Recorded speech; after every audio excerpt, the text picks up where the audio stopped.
राम राम दोस्तों, मैं हूं अमन और स्वागत करता हूं आपका आज की इस वीडियो पे। दोस्तों, आज है डे 3 और आज की इस वीडियो में हम देखने वाले हैं 10 मोस्ट इम्पॉर्टेंट वर्ड्स जो कि आपको डेली लाइफ में प्लस कम्पिटिटिव एग्जामिनेशन में दोनों में नॉलेज होना चाहिए। सबसे पहले स्टार्ट करते हैं फ्रूगल का। फ्रूगल का मतलब होता है मितव्ययी या फिर किफायती, यानी ऐसा इंसान जो कि सिर्फ जरूरत पड़ने पर खर्चा करे, बेफजूल के खर्चा में बिल्कुल उसको कोई इंटरेस्ट ना हो। इसके जो सिनोनिम्स हैं वो है थ्रिफ्टी और प्रूडेंट, दोनों का मतलब वही होता है मितव्ययी या फिर किफायती। इसका जो एंटोनिम है उसका मतलब होता है एक्स्ट्रावैगेंट, यानी जो बेफिजूल का खर्चा करे, जो बेफिजूल का खर्चा करे। एक एग्जांपल देखते हैं। सबसे पहले, a frugal government advice unnecessary expenditure, यानी एक जो मितव्ययी सरकार होती है वो अनावश्यक खर्चे से बचती है ताकि जो उसका पैसा बचे उसे इंपॉर्टेंट कामों में लगाया जा सके। तो ये था पहला वर्ड फ्रूगल। अब कुछ लोग इसे कंजूस से कंपेयर करते हैं, उन्हें लगता है कि मितव्ययी कंजूस होते हैं। नहीं, कंजूस व्यक्ति वे होते हैं जो जरूरत पड़ने पे भी खर्चा नहीं करते हैं, लेकिन मितव्ययी वे होते हैं जो सिर्फ जरूरत की चीजों पे खर्चा करते हैं, फालतू की चीजों में एक भी खर्चा नहीं करते हैं। अब दूसरा वर्ड है एलिज। एलिज का मतलब होता है आरोप लगाना या फिर दावा करना, यानी जब भी मान लीजिए कि आप कोर्ट कचहरी में किसी के ऊपर आरोप लगाते हैं तो आप क्या करते हैं, आप एलिज करते हैं। इसको जो सिनोनिम है वो है एक्यूज। एक्यूज का मतलब भी आरोप लगाना होता है, और एसर्ट दोनों का मतलब होता है आरोप लगाना। इसका जो एंटोनिम है वो होता है डिनाई। डिनाई का मतलब होता है मना कर देना, यानी अगर मान लीजिए कोई आपको एलिज कर रहा है, यानी कोई आप पे आरोप लगा रहा है, तो आप उसे डिनाई कर सकते हैं, मना कर सकते हैं। एक इसका एग्जांपल देख लेते हैं। The journalist allege misuse of public fund, यानी पत्रकार ने सार्वजनिक धन के दुरुपयोग का आरोप लगाया। यानी मान लीजिए ये कोई इंसान था, मान लीजिए कोई एक पब्लिक फंड है, यानी लोगों का पैसा है और उसके लोगों का पैसा जमा था इसके पास, लेकिन इसने अपने पर्सनल काम के लिए उसे खर्चा कर लिया। तो यहाँ पे एक पत्रकार को पता चला और उसने इस पे ये आरोप लगाया। अब तीसरा है ग्रीवियंस। ग्रीवियंस का मतलब होता है शिकायत या फिर असंतोष। जनरली आप देखते हैं कि एसएससी हमेशा ग्रीवियंस पोर्टल लॉन्च करता है, यानी एक ऐसा पोर्टल जहां पे आप अपनी शिकायत दर्ज करवा सकते हैं। इसके जो सिनोनिम है वो होता है रिसेंटमेंट या फिर प्रोटेस्ट। प्रोटेस्ट का मतलब भी यही होता है असंतोष, यानी जब भी आप किसी चीज से असंतोष रहते हैं तो आप वहां पे प्रोटेस्ट करते हैं, यानी वहां पे आप अपना विरोध जताते हैं। प्रोटेस्ट का मतलब होता है विरोध या फिर असंतोष या फिर शिकायत करना। अब जो इसका एंटोनिम है वो है सेटिस्फैक्शन। सेटिस्फैक्शन मतलब होता है संतोष करना। मान लीजिए कि मान लीजिए कि आप किसी की सर्विस से सेटिस्फाइड हैं, तो आप बोलेंगे I am satisfied with his service, और his service has sended me the sense of satisfaction inside me. फिर एक इसका एग्जाम्पल ले लेते हैं। The committee was form to address the public grievances, यानी एक ऐसी कमेटी बनाई गई जो कि लोगों की शिकायत सुने, यानी लोक शिकायत शिकायत समिति। इसे लोक शिकायत समिति भी बोल सकते हैं, यानी ऐसी समिति जो लोगों की शिकायत सुने। चौथा शब्द है बेनिवोलेंट। बेनिवोलेंट का मतलब होता है दयालु, परोपकारी, यानी ऐसे लोग जो दूसरों की हेल्प करने के लिए हमेशा आगे रहते हैं।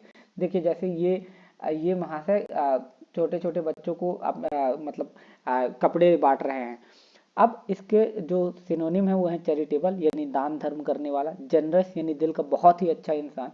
जो इसका एंटोनिम है वो है क्रूअल। क्रूअल का मतलब होता है क्रूर, यानी एक ऐसा इंसान जिसके अंदर किसी के लिए भी सिंपैथी वगैरह ना हो, वो सिर्फ दूसरों से नफरत करता हो, उसे क्रूअल इंसान बोलते हैं।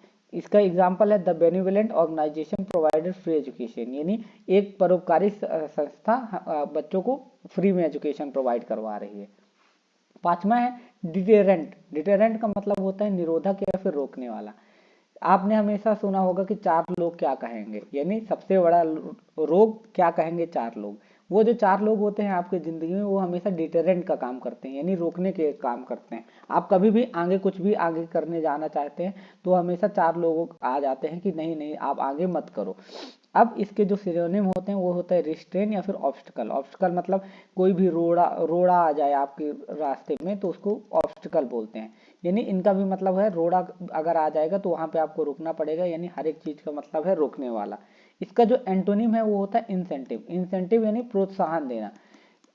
प्रोत्साहन देना, यानी अगर आप किसी को आगे बढ़ाना चाहते हैं तो आप उसको इंसेंटिव देते हैं।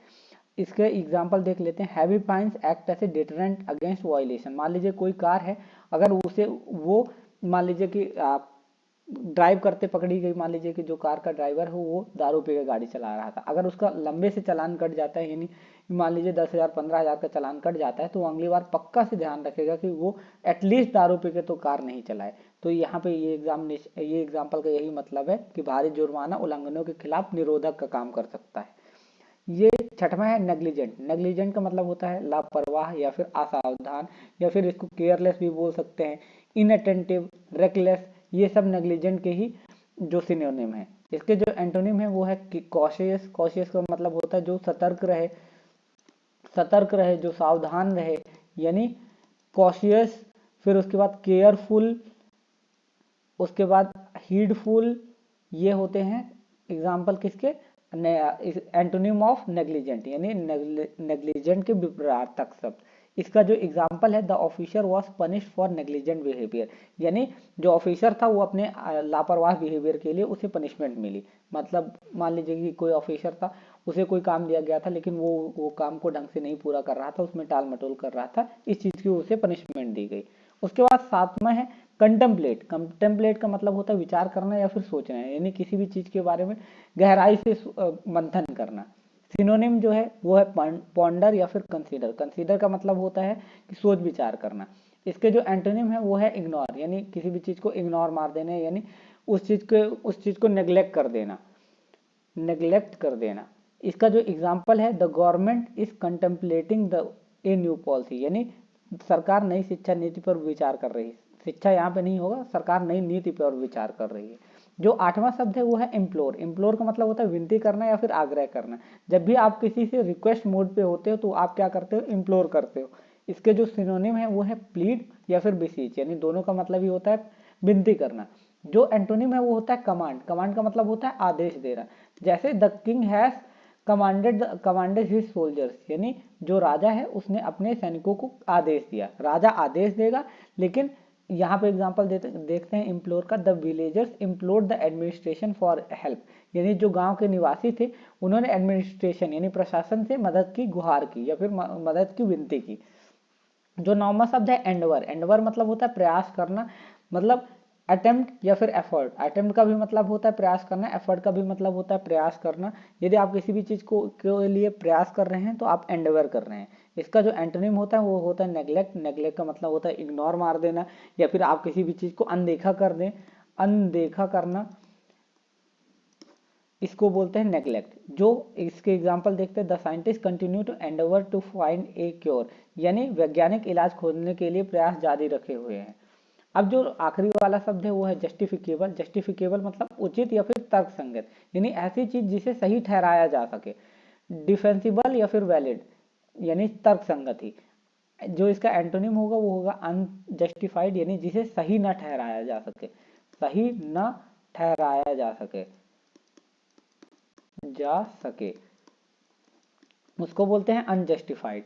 The example, the protest was justified due to unfair policies, यानी अनुचित नीतियों के कारण जो विरोध प्रदर्शन था वो उचित था। अब दोस्तों आज यहीं पे डे 3 कंप्लीट होता है। डे 4 के लिए हमारे चैनल को लाइक सब्सक्राइब करना ना भूलें। और अगर आपको इसकी पीडीएफ चाहिए हो तो आप हमारे टेलीग्राम चैनल से जुड़ सकते हैं। टेलीग्राम चैनल का लिंक हमने डिस्क्रिप्शन बॉक्स में डाल दिया है, तो कृपया वहां से जाके ज्वाइन कर लें और आप इस पूरे लेक्चर का पीडीएफ ले सकते हैं। बहुत बहुत धन्यवाद दोस्तों, थैंक यू।